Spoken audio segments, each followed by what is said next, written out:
where you will find health solutions to set you free from the overwhelm of diet culture and frustration with the ever-changing health rules.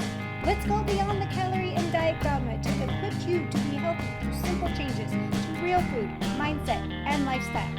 Hey, I'm Jolene. I'm a nutritional therapy practitioner, wife, furry guardian, and non-bendy yogi. Like you, I spent years chasing skinny instead of health. I finally learned that I needed to take a holistic approach to health and give my body what it needed to thrive. So if you're ready to take back your health one simple step at a time for results that are undeniable, like more energy, improved mood, better sleep, and fat loss, this is the podcast for you. Pop in those headphones, take a deep breath, and let's get healthy.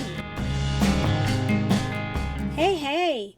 One of the questions I get asked often is, I'm busy, I don't know how to put a meal together quickly, I don't know how to meal prep, so I'm going to take a little time today to go over that. So building a actual meal is probably a lot easier if you stop overthinking it.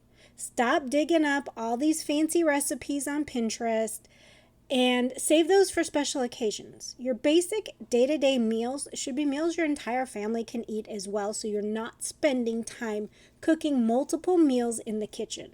There's absolutely nothing wrong with your family eating a simple meal the same as you. They don't have to be on a diet. There is no restriction. We're going to eat real foods. Give them the same healthy meal that you are making for yourself. There's no reason to cook anything separate. So how do you simply put a meal together? It's actually really simple. I have this base formula that I use with everyone. 1, you always start with the protein. Your protein is the star of your plate. You prioritize the protein. You build the rest of the meal around what your protein is. So after you've picked your protein, you now will fill up your plate with fiber-filled vegetables, non-starchy carbohydrates. Think of it that way. The majority of your plate should look more like a low-carb plate, even if you're adding in. We'll get to there in a second, so don't worry. I'm not taking away anything from you. But you want to have the bulk of it to be fiber-filled vegetables with your protein. That's number 2. So you start with your protein and then you add the fiber-filled non-starchy vegetables or produce, whatever you want to call it, to your plate. From here, you are now going to add in healthy fats. If you're still confused about what healthy fats are, go back to the last episode. I went through them all, what fats to use, what to avoid, what to drizzle on cold, what you can heat or cook in. You're going to be getting fats from your protein source, cooking your protein source. And you're going to also get it to add to these fiber-filled vegetables to make them taste better. You can also add some nuts and seeds. Avocado is a great one to add. It's full of fiber and fat, so it does dual duty, and it's got so many nutrients in it. It's very nutrient dense. Now that we've added our fat, the last stage is to add your carbier, starchier produce. That should take up no more than 10% of your plate. So you want to make sure that you're limiting that amount so that you're getting in enough fiber and other nutrients without having a huge glucose spike on top of it. If you're confused about what a glucose spike is, there's an older episode. I'll put the episode numbers in the show notes, but make sure that your plate is filled with protein, fiber-filled vegetables, healthy fats, and then add your starchier produce, your starchier carbs. That is how you build a simple plate. Anyone in your family can eat this exact same way and it be perfectly healthy. So the next thing we're going to touch on today is meal prepping. Meal prepping will save you a lot of time and always makes available healthy meals. So it's always kind of right there. So when we start with our proteins, like I said in How to Build Your Plate, cook extra. Now, some of you might be a little bit afraid because they go bad and you don't want to cook too much. Package it up in an airtight container, individually, serving size. If you have a vacuum sealer, vacuum seal out after it cools.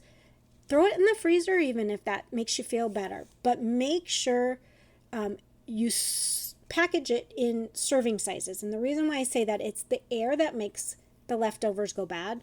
So if you could make it in a way where you're not keep going into it, like if you make a big roast, cut it up into serving sizes that you will use later on down the road, and freeze it that way. Don't package it up in the big form, because anytime you go in there to get some, air gets in there, and that's when things start going south. So airtight is very, very important when it comes to batch cooking, which is the first step of meal prepping. And that's kind of what I said about the protein.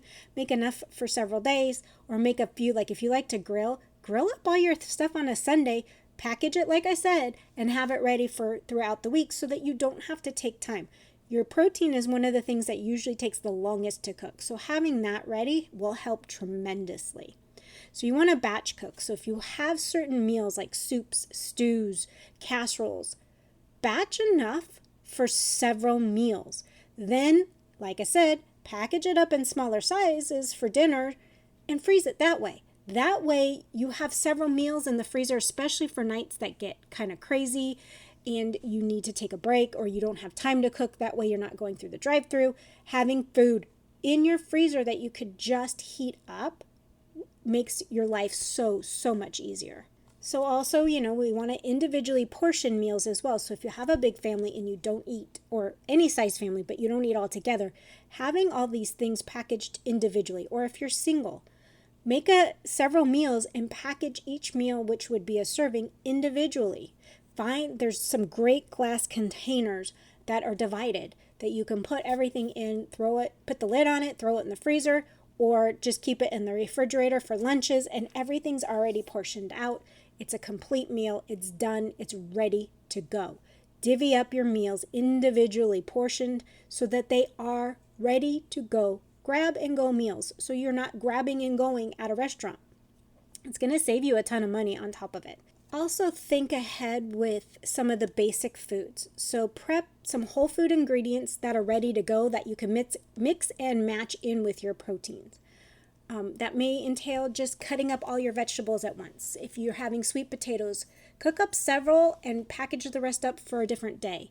Things like that. Have things ready that you can just throw together so that you're not constantly cooking from scratch every day, because that can get overwhelming and derail you off of eating healthy and reaching your goals. So having things ready for you just to grab and go, all prepped out, is going to make your life so much easier.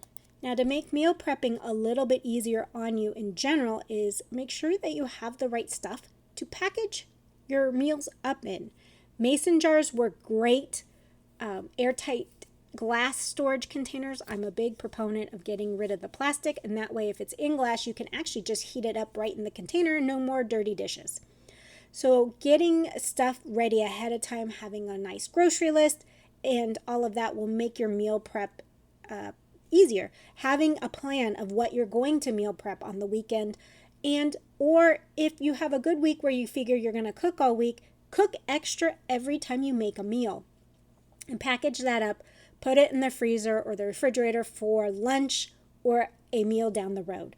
That is how you will have food that is healthy, nutritious, and on your plan, whatever your plan may be, down the road.